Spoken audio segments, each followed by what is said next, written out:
In 2022, Sonic Team released Sonic Frontiers, a game I think is okay at best, but I can see the vision in what Sega and Sonic Team wanted to take the series.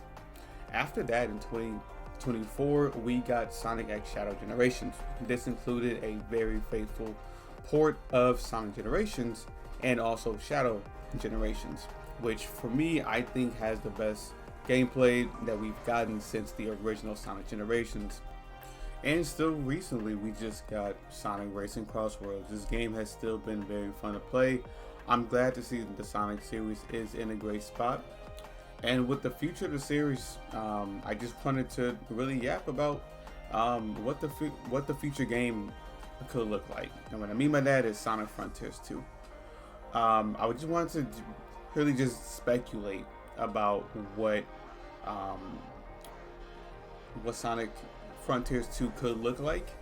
I'm just going off of what characters will appear, how the combat's going to look, but also the open zone and how that can improve, just based off of what we've gotten before and what we have seen with Shadow Generations, and speculate how they're going to use that to really improve on the next game.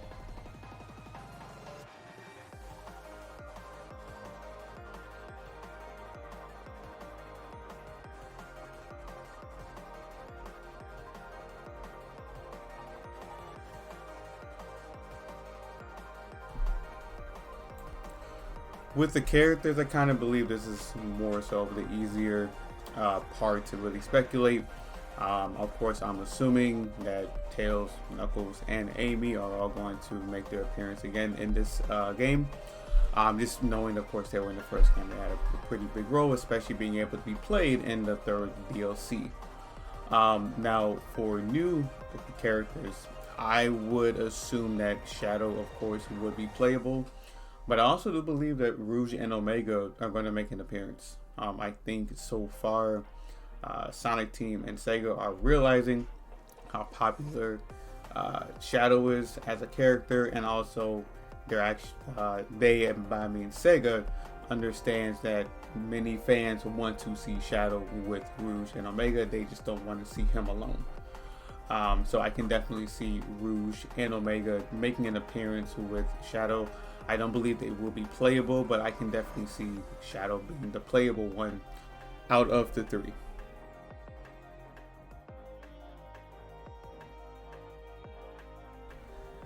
Sonic Frontiers felt like a very well-made tech demo. The combat felt a lot like ideas that never got the time to be completely fleshed out. From the combat being very repetitive, with the combat, I can see Sonic Team really trying to put a lot more time making tweaks onto the combo system, and make it a lot more layered. While landing the combos on smaller enemies, the combos were somewhat fun to land. It's when you fought the Titans, you kind of had to start spamming certain moves, especially on higher difficulties. If you played the DLC Pack 3, you know what I'm talking about.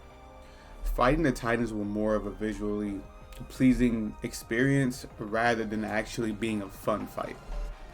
Another thing I do hope they change with higher difficulty is not making the enemies just sponges and actually having a learning curve with their patterns. I'm assuming that Sonic and Shadow will be the two main characters that we will play as, and I think with Sonic's combat, it would just be more fleshed out of the version that we got in Frontiers, which I'm completely fine with. But with Shadow, this is where I think they can be really interesting in how they formulate his combat. He wouldn't have his Doom powers, as we all know that his Doom powers disappeared after he beat Black Doom. But with his Chaos powers, I think they can be really creative with how they utilize those powers. Maybe they can bring back Chaos Rift from Sonic and the Dark Brotherhood, or bring back Chaos Blast. We haven't seen that being used in a while. We've seen a little bit of what they can do with the Doom powers, and hopefully they can translate that more so on his Chaos powers in Sonic Frontiers 2, if he is, of course, a playable character. I always thought that the Platinum Games combat would fit the combat style of a Sonic game. Very fast, octane combat, similar to, of course, Bayonetta, Nier Automata, and also Ninja Gaiden 4. I'm not saying that I want them just to completely go ahead and copy it, but I think that they can at least look at it and try to implement some of what's going on in those games and translate over to the Sonic combat.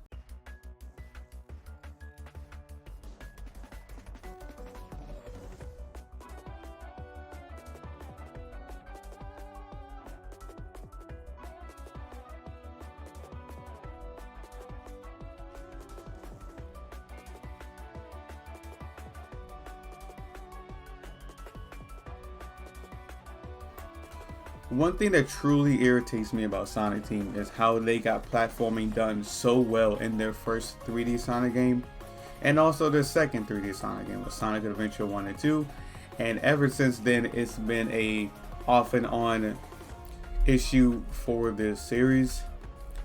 I'm just gonna say it, the platforming in the open zone just was not fun, especially when you got to I think it was Chaos Island, the third island, when every time you went on a rail it went to 2D. I don't understand it. I'm not gonna say I don't understand it. Time and budget. You can tell later on as you got further into the game, you can tell they were running out of time. And I'm truly hoping that they can at least get the time and the budget to really form and really create an open zone that is fun to platform, but also just fun to traverse and find secrets, like it used to be in Sonic Adventure 1 and 2. I know I'm sound like an old head and an unk, but that's how I really want this open zone to feel like. The open zone did not have a feel of it being a Sonic world. The only loops were the loops on the rails.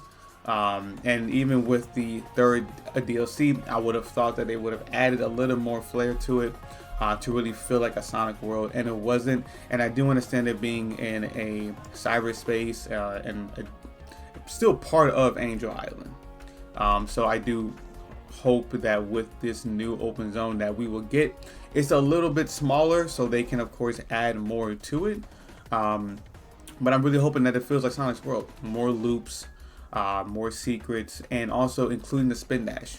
I know with Sonic Frontiers we didn't get the spin dash until the second DLC, but the spin dash did make it a little bit more fun to find secrets, to actually platform, and also just to honestly break the physics as we all like to do in our Sonic games.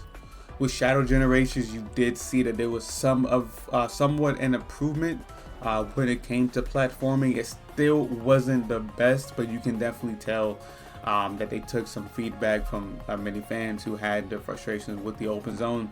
There's a little bit more to do, but also it was just much smaller.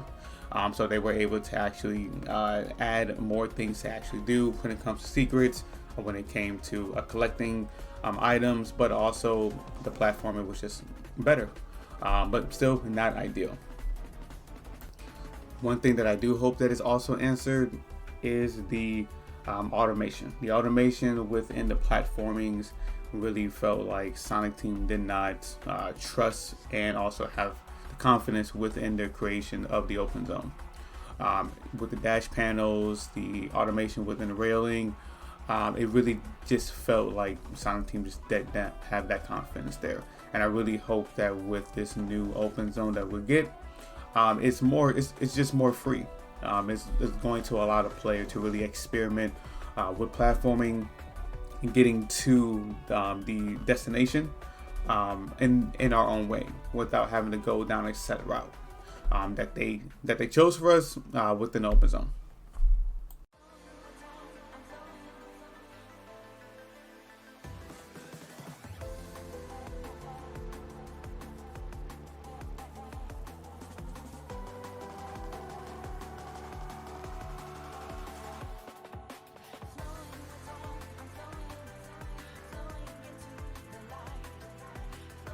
Not sure if cyberspace will still be a thing in Frontiers 2, but I need Sonic Team to lock in like they did with Shadow Generations.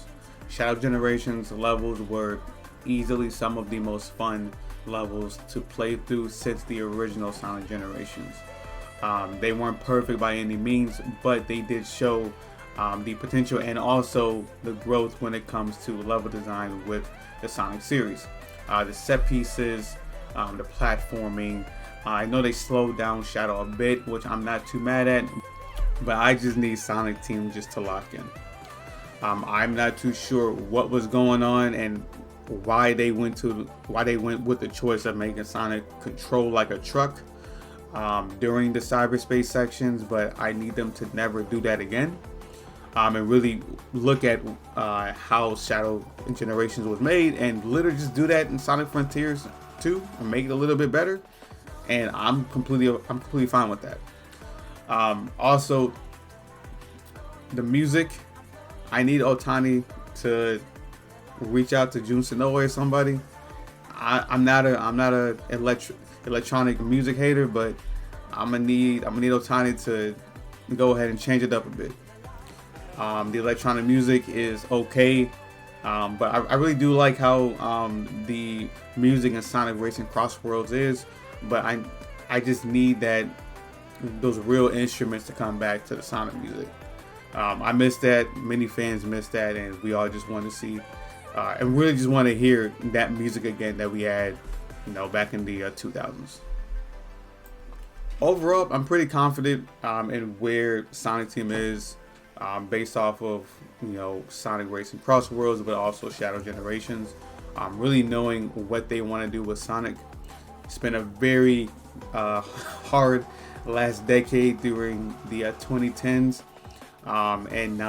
And seeing that Sonic Team just didn't know what to do with this series, but now it kind of seems that they know what they want to do and where they want to head with the series.